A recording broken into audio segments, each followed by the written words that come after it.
heard on the radio of a man over the rail around mid-span area of the bridge. Now Jason, the gentleman over the rail, was going through a tough time for many, many years. Suffered from a mental illness, and he felt the doctors were not helping him. Didn't like the medications, and he felt maybe he was misdiagnosed, and he was from New Jersey.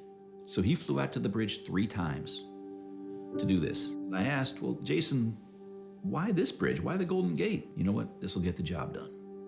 At one point, it was starting to get really cold out. Golden Gate Bridge officer gave Jason his jacket. And I thought we were doing okay.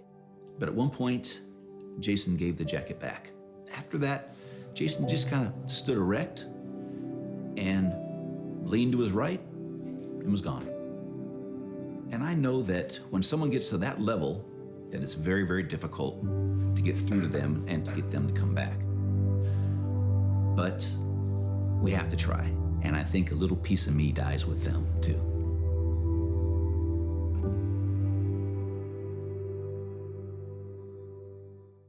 So I was with the Highway Patrol for a little over 23 years, and I worked on the Golden Gate Bridge. Bridge is the #1 site in America for loss of life to suicide, if people didn't know that. And we get a lot of folks who will jump over that barrier, jump over that pedestrian rail, and stand there contemplating suicide. My job was to go up and work with them, see if we could get them back. And I did this hundreds of times.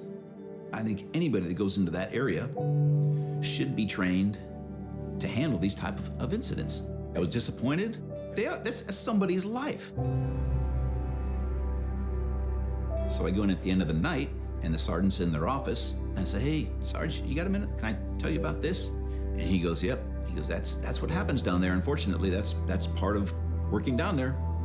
I go, yeah, but is there any kind of training for this? He goes, well, we'll look into it. Kind of figured it wasn't gonna happen. My solution was to research things myself. So I was hitting the library. I didn't know anything about mental illness, the suffering it went through, the stages of things, and how to approach someone. There wasn't a whole lot even back then that would apply to my situation, working on that bridge, you know, this close to close, face to face. You know, someone's life is at risk right now. You know, I started looking at the active listening skills, and that helped a lot. When I was talking to folks over the rail, when they came back, I would ask each and every person, what did I do that helped this situation?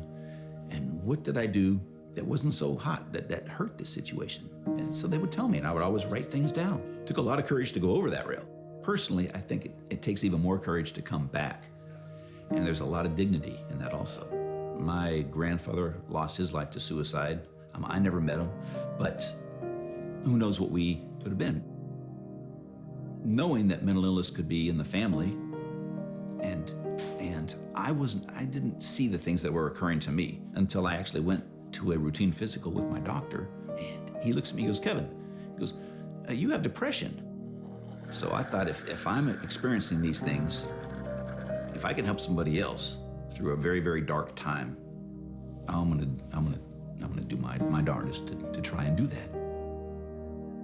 I had done a couple of news articles, and then I started getting these requests to go out and speak.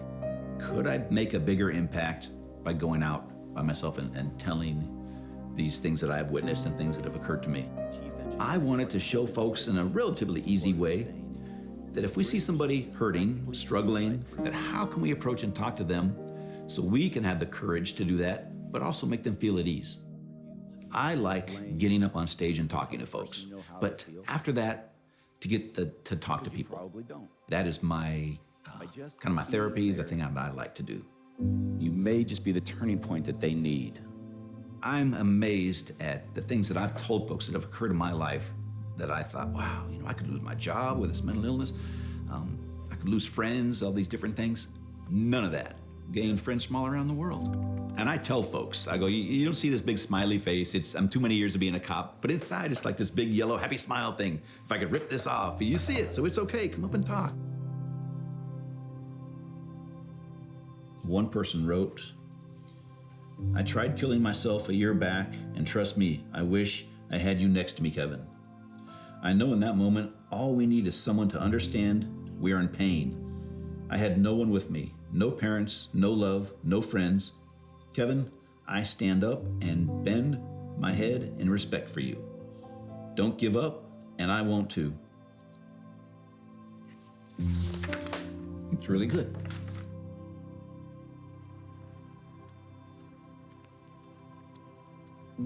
I want to reach as many people as I can, to show them there is a way not only to survive, but to thrive.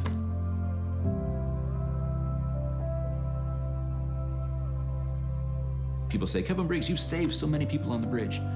And I will tell them straight out, no, I haven't. I was there at a very, very dark day, and I helped some folks. And there's many people doing the same thing, and each and every one of you can do the same thing. It doesn't have to be on a bridge. All it takes is one person to change another person's life. Listen to understand.